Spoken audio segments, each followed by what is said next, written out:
Thumbnail देखकर ही आपको पता चल गया होगा आज की इस वीडियो में क्या हम डिस्कस करने वाले हैं, किस टॉपिक पर बात करने वाले हैं। जी हाँ, सितंबर से पढ़कर 90% कैसे लेकर आए। 90% क्या सितंबर से पढ़कर आ सकते हैं? बिल्कुल आ सकते हैं। किस तरीके से आएंगे उसके लिए हम चर्चा करेंगे इस विषय पर, और चर्चा ही नहीं बल्कि प्रूव करके दिखाऊंगा कि बिल्कुल आ सकते हैं और बहुत आसान है और आप भी कर सकते हो और आप भी एक टॉपर बन सकते हो। ठीक है, तो उसके लिए कुछ पॉइंटों का ध्यान रखना है, कुछ बातों का ध्यान रखना है और कुछ चीजों का परहेज भी करना है। जैसे डॉक्टर क्या है कि जब मान लीजिए आप बीमार हो गए, डॉक्टर के पास जाते हो तो डॉक्टर क्या करता है, दवा तो देगा ही देगा, इंजेक्शन भी लगाएगा, इंजेक्शन से ठीक हो जाओगे आप। दवा दवा भी देता है, लेकिन दवा देने के साथ साथ वो परहेज भी बताता है कि इस दवा के साथ साथ आपको ये काम या ये चीज नहीं खानी है, क्योंकि दवा भी असर करेगी। दवा भी तब असर करेगी जब कुछ चीजों का तुम परहेज करोगे। ठीक है, एक गिलास में यदि आप पानी डालोगे तो गिलास तभी भरेगा जब गिलास एकदम सही होगा। मान लीजिए ऊपर से गिलास में आप पानी डाल रहे हो, ठीक है, ये गिलास है और इसमें ऊपर से आप पानी डाल रहे हो, नीचे इसमें एक होल हो रहा है, एक छेद हो रहा है, जितना पानी डालोगे वो निकल जाएगा तो गिलास भर नहीं पाएगा ना। तो ये चीज ध्यान रखिएगा। परहेज परहेज क्या है कि इस गिलास के इस छेद को बंद कर लो तभी तो गिलास भरेगा। तो वही चीज आपकी पढ़ाई पर होती है। पढ़ाई करने के साथ साथ कुछ बातों का भी ध्यान रखना होता है। परहेज किन चीजों का, किन किन बातों का परहेज करना है। ठीक है, तो अब पहले तो बात करते हैं कि आपको करना क्या है, फिर बात करेंगे क्या नहीं करना है। चलिएगा, सबसे पहले स्टार्ट करते हैं। आपने अब तक चाहे पढ़ाई बिल्कुल नहीं की है, चाहे अभी तक स्टार्ट नहीं किया है, या कुछ दिन पढ़ाई की है बाकी छोड़ दिया है, या अभी तक आपने सिलेबस के बारे में ही नहीं पता, ये सारी चीजें आपके दिमाग में रह रही होंगी। कुछ स्टूडेंट ऐसे रहे जिन्होंने अभी पढ़ाई स्टार्ट की थी, कुछ दिन पहले 1 2 3 चैप्टर कर लिए, बाकी छोड़ दिया अभी, फिर बीच में, मतलब कोई कारण होगा उनका, पर्सनल में कुछ नहीं पूछ रहा हूं, सीधे सीधे अपनी बात पर रखूंगा कि आपने अभी तक शुरू नहीं किया है। अब सोच रहे हो शुरू कैसे करें यार, अब तो पूरा सिलेबस निकल गया, सितंबर आ गया, 2 महीने बाद 3 महीने बाद पेपर आने वाले हैं, क्योंकि अब की बार लोकसभा का चुनाव है 2024 में, तो उससे पहले आपकी परीक्षा हो जाएगी, फरवरी में आपकी परीक्षा हो जाएगी। तो कितना थोड़ा सा मुट्ठी में भरे रेत जितना समय बचा हुआ है और लगातार आप मुट्ठी बंद करके रखे हो, लगातार रेत गिरता जा रहा है और एक समय ऐसा आएगा मुट्ठी खोलोगे कुछ नहीं बचेगा। तो उसके लिए आपके लिए सही समय कब है, कब से स्टार्ट करना है, कब से स्टार्ट करना है, तो सही समय है आज। आज कोई भी दिन है, कोई भी वार है, कुछ भी नहीं, आज और अभी, आज और अभी, आज और अभी से स्टार्ट करना है। ये अपने दिमाग में डाल लो कि हमको आज ही और अभी से स्टार्ट करना है। अब स्टार्ट करें तो करें कैसे सर, क्या करें हम? तो उसके लिए आपको सबसे पहले अपना सिलेबस जान लो कि सिलेबस की जानकारी आपको होनी चाहिए। सिलेबस क्या है आपका, क्योंकि हर बार सिलेबस चेंज होता है, कुछ चीजें नई जुड़ती हैं तो कुछ हट जाती हैं। सिलेबस क्या है, फिजिक्स में कितने चैप्टर हैं तो कितने कितने नंबर के हैं। अब मान लीजिए कोई चैप्टर आपका 3 नंबर का, उसको आप 1 महीने से लगातार पढ़ते ही जा रहे हो, ऐसा नहीं है। और कोई चैप्टर आपका 10 नंबर का है, उसको आपने 1 दिन पढ़ा और छोड़ दिया, ऐसा नहीं करना है। पहले सिलेबस को जान लो, सिलेबस की पूरी जानकारी होनी चाहिए, किस तरीके से नंबरों का डिवाइडेशन हो रखा है, कितने चैप्टर का कौन सा वो है। ठीक है, इसलिए और फिजिक्स, केमिस्ट्री, मैथ के साथ साथ हिंदी और इंग्लिश सभी पर ध्यान देना है, सभी पर इक्वली ध्यान देना, सभी के बारे में जानना है कौन सा सिलेबस। तो जब आपको सिलेबस की पर्टिकुलर जानकारी होगी, ठीक है, आप ऐसा करिएगा, पहले आप एक टेबल बना लो, उसमें लिख लीजिए फिजिक्स, केमिस्ट्री, मैथ कितने कितने चैप्टर हैं और कितने कितने नंबर के हैं। फिर आपको उसी तरीके से कितना समय बचा हुआ उसका डिवाइडेशन कर दो कि हमको इतने 5 नंबर के चैप्टर पर बस इतना समय देना है, 5 घंटे का या 5 दिन का या 5 दिन, मतलब जो भी आप अपने समय के अकॉर्डिंग वो करो। ठीक है, सिलेबस की जानकारी बहुत ज़्यादा महत्वपूर्ण होती है, ताकि उससे पता चलता है कि आपको किसी पर्टिकुलर चैप्टर को कितना समय देना है, पर्टिकुलर यूनिट को कितना समय देना है। ठीक है, अब आपको पता ही नहीं है कि एक चैप्टर आपका, जैसे अवकलन समाकलन नहीं, कलन एक यूनिट है, कलन, जिसमें अवकलन समाकलन, अवकलन के अनुप्रयोग, समाकलन के अनुप्रयोग, ये सारा मिलाकर 44 नंबर का है। और आपने बोला कि हम तो अवकलन तो हमको करना ही नहीं है, कैलकुलस नहीं करना, तो ऐसा नहीं है, फिर तो 44 नंबर गए आपके। तो इसलिए इसको ध्यान देना है।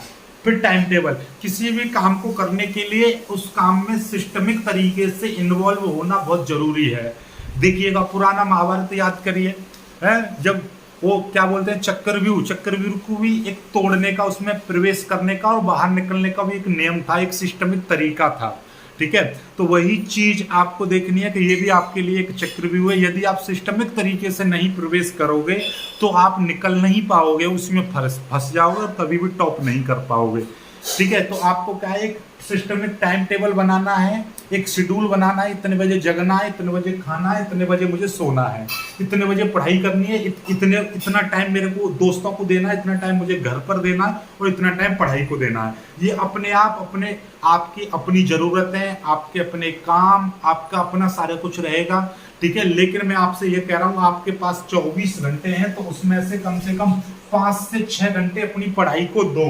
5 से 6 घंटे पढ़ाई को दो भाई, 5 से 6 घंटे अपनी पढ़ाई को दो। ठीक है।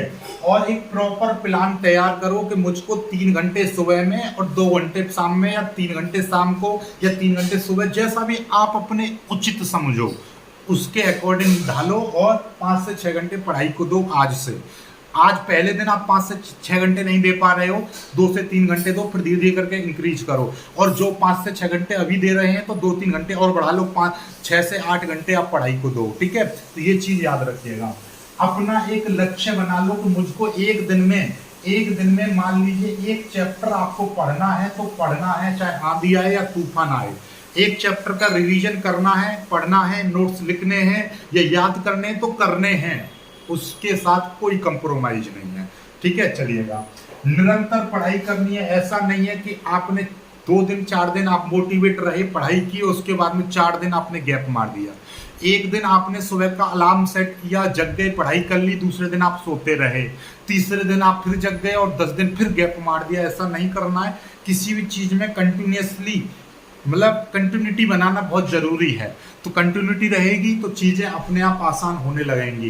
कंटिन्यूटी टूटती रहेगी तो कभी नहीं। और कभी भी अपने दिमाग से ये कल वाले शब्द को कि कल कर लूंगा और बाद में कर लूंगा, ये काम छोड़ दो।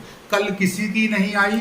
ठीक है। कल किसी की नहीं आई और ना ही कभी आती है। इसलिए जो भी करना है आज करना है, अभी करना है, तुरंत करना है।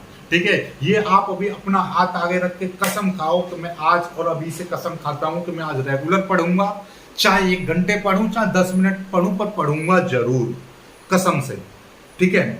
आप कसम खाओ कि मेरे को एक टाइम टेबल बनाना है। यदि मैं सुबह को 6 बजे जगने की कसम खा रहा हूं तो मुझे सुबह 6 बजे जगना है तो जगना, रेगुलर जगूंगा, पढ़ाई करूंगा करूंगा करूंगा। ठीक है। जब ये वादा कर लोगे आप निश्चित रूप से कामयाब होगे। ठीक है। और सबसे बड़ी चीज, आपको हार्ड वर्क नहीं, आजकल क्या है, दुनिया स्मार्ट चल रही है, तो आपको हार्ड वर्क नहीं है। आजकल हार्ड वर्क का जमाना गया, स्मार्ट वर्क क्या है, दुनिया भर का आजकल चैट जीपीटी, दुनिया भर की चीजें चल रही है। सोशल मीडिया के जमाने में कहाँ हार्ड वर्क करने पर लगे हुए हो आप, सीधे सीधे स्मार्ट वर्क। स्मार्ट वर्क क्या होता है, चीजों को जानो, समझो और फिर आगे स्टेप लो। जैसे चीजों को यहाँ पे समझ लो। स्मार्ट वर्क में क्या करना है, जैसे सपोज दैट आपका फिजिक्स सब्जेक्ट है, कोई भी सब्जेक्ट चलो, फिजिक्स चुन लिया हमने। फिजिक्स में क्या होता है, फिजिक्स में आपकी 3 चीजें रहती हैं पेपर में, एक थ्योरी, न्यूमेरिकल और डेरिवेशन। ठीक है। थ्योरी में आपके एमसीक्यू, परिभाषा, ठीक है, ये चीज आ जाती है, और डेरिवेशन रहते हैं और न्यूमेरिकल्स रहते हैं। क्या 3 चीज के अलावा कुछ आता है फिजिक्स में? नहीं आता। अब इनको कैसे तैयार करना है ये आपको करना है। देखिए, थ्योरी कितने नंबर की आती है, न्यूमेरिकल कितने नंबर का आता है और डेरिवेशन कितने नंबर के आते हैं। यदि आप देखोगे थ्योरी बहुत कम आती है और पूरे यदि 70 नंबर का पेपर है तो आप ऐसा समझिएगा 70 नंबर का पेपर है तो आप 25 से 30 नंबर के ये रहेंगे और आपका 30 नंबर के लगभग ये रहेंगे। 25 से 30 नंबर के डेरिवेशन, या मान लीजिए आप 20 से 25 नंबर के डेरिवेशन मान लीजिए, तो कितना हो गया, 30 इसको माने और 25 इसको माने, तो 25 दूनी 50, 5 55 नंबर हो गए। बाकी के बचे हुए 15 से 20 नंबर का ये चीज रहेगी। ठीक है। समझ में आई बात? नहीं आई? 15 से 20 नंबर की थ्योरी रहती है। तो अब आपको ये पता चल गया इतना रहता है। अब ये चीज हमको कैसे पता चलेगी, कहाँ से पढ़ाई करेंगे हम न्यूमेरिकल्स की, तो उसके लिए आपको करना क्या है, देखिए आप एक चीज समझो, स्मार्ट वर्क के लिए मैं आपको बताता हूँ। जब आप कोई भी मॉडल पेपर या कोई भी पेपर देखोगे तो उसमें एक चीज नोटिस करोगे कि कुछ क्वेश्चन ऐसे होते हैं कि लगातार 2020, 2021, 2022, 2023 है। अब आप 2024 की आप परीक्षा दोगे, ठीक है, तो इस तरीके से लगातार सन दे रखेंगे, 2021 में आया, 22 में आया, 23 में आया, 24 में आया, तो संभावना है उसकी कि 2025 में, 24 में भी आए। ठीक है। कुछ क्वेश्चन ऐसे होते हैं, आपने देखा होगा, यदि देखोगे सन लिखी होगी कि भैया 2021 में आया, फिर आपका 2023 में आया, ठीक है, तो उसकी संभावना क्या बनती है कि वो 2000 सीधे सीधे 25 में आए, विषम संख्याओं में चल रहा है, यानी एक साल छोड़ के एक साल आ रहा है। कुछ क्वेश्चन सेक्शन 2020 में आया, फिर 2022 में आया, तो उसकी संभावना है कि 2024 में आया। ठीक है, तो ऐसे ऐसे ही क्वेश्चन मिलते हैं, आप देख लीजिएगा। ठीक है, कुछ क्वेश्चंस 2 साल बाद रिपीट होते हैं, तो कुछ 3 साल बाद रिपीट होते हैं, तो कुछ लगातार रिपीट होते हैं। यही चीज है, सारे क्वेश्चन कोई अलग से दूसरी दुनिया से नहीं आते, वो यही रहते हैं, ना ही नए क्वेश्चन ज्यादा बनते हैं, क्योंकि क्वेश्चन वही है, पिछले 10 सालों से 50 सालों से वही क्वेश्चन रिपीट हो रहे हैं, बस रिपीट होने का एक तरीका, एक सिस्टमिक वे होता है उनका। तो इसीलिए इन सब का एक ही तोड़ है, एक ही स्मार्ट वर्क है कि आप पिछले 5 सालों के पेपर कर लो।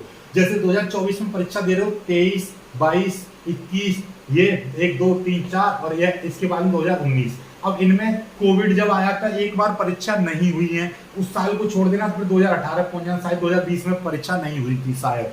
ठीक है, आप देख लेना 2019 या 20 में नहीं हुई थी परीक्षाएं, तो आप उससे एक पीछे। तो कुल मिलाकर बात यह, पिछले 5 सालों की जो पेपर में क्वेश्चंस आए हैं, उन सबको एकदम निचोड़ लो, उनको निचोड़ दो, उसका जूस बना दे। जैसे देखा ना, गन्ने का जूस निकलता है, डालता है, फिर पीता, फिर डालता, फिर निकालता है, जब तक बिल्कुल उसकी सूख ना जाए तब तक उसे छोड़ता नहीं है, डालता ही रहता है।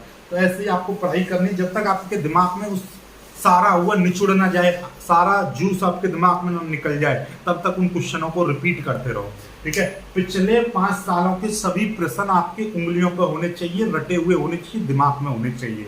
ठीक है, और पिछले 3 साल के पेपर कैसे, मैंने 3 साल क्यों लगाया है, क्योंकि देखिएगा होता क्या है कि पेपर पिछले 3 साल के रिपीट होते हैं, पर होता यह है कि आपके पूरे यूपी की बात कर रहे हैं, स्पेशली यूपी बोर्ड की बात कर रहा हूं, तो इसमें बनते हैं 7 सेट बनते हैं। मतलब अब की 2024 की परीक्षा होगी तो उसमें 7 पेपर बनेंगे, फिजिक्स के 7 तरह के पेपर बनेंगे।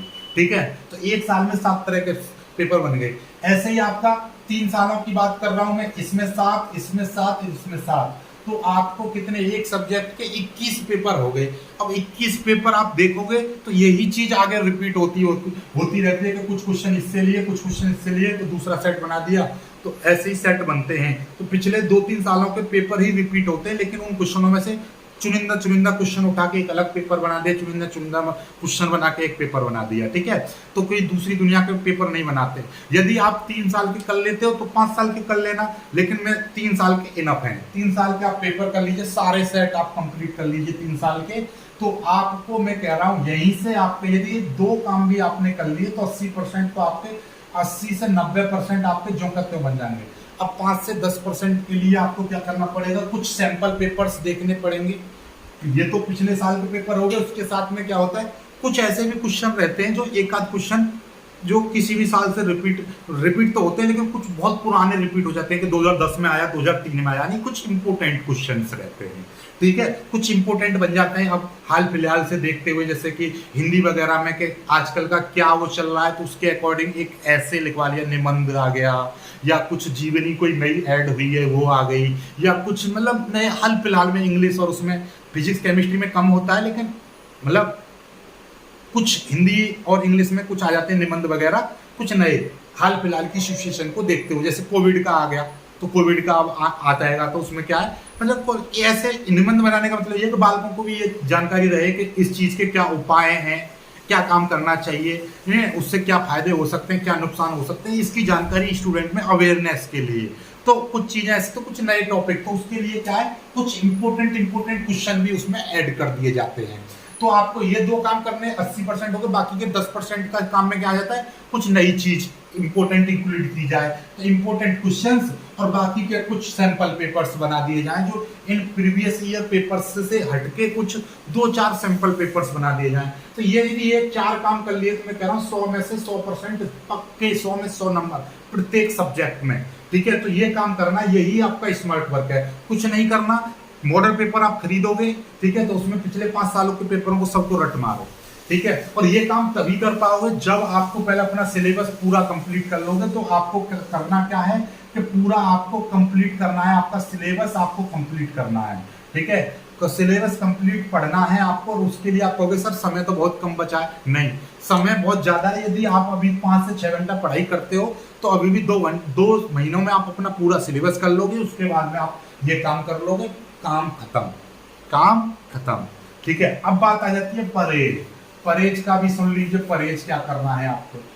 परहेज परहेज क्या करना है, पहली चीज आपको इंस्टाग्राम का परहेज करना है। ठीक है, इंस्टाग्राम का परहेज करना है। रील्स बनाते हो या देखते हो वो उस चीज का परहेज करना है। बकवास जो करते हो आप, बकवास सुनते हो या बकवास करते हो, उसका आपको क्या करना है, परहेज करना है। ठीक है, और अपने जितने भी आपका फ्रेंड सर्किल है उसमें से बेकार के लोग, आपको पता होगा ये मतलब एवं पूरा टाइम बेकार करता है, यानी कि आपका समय नष्ट करने वाले दोस्त से परहेज करना है। ठीक है, समय नष्ट करने वाले दोस्तों से आपको परहेज करना है, जो आपका पूरा दिन बस ऐसे ही, अरे देख ये छोरी कैसी है, अरे देख ये लाइन मार रही है, अरे ये देख, मतलब ऐसे ही होता रहता है। ठीक है, अरे आज तो मूवी लगी है, मूवी देख ले, आज तक नई वीडियो आई है ये देख, अरे देख ये गाना देख ये आया, अरे देख देख ये सीरियल चल रहा है, देख ये वेब सीरीज आई है। तो इस तरीके की चीज़ों पर नहीं करना है आपको, मतलब अपने इन लक्ष्य से भटकना नहीं है। उसके लिए ऐसे टाइम खराब करने वाले बेकार दोस्तों से, जो बेकार लोग हैं उनसे अलग रहना है।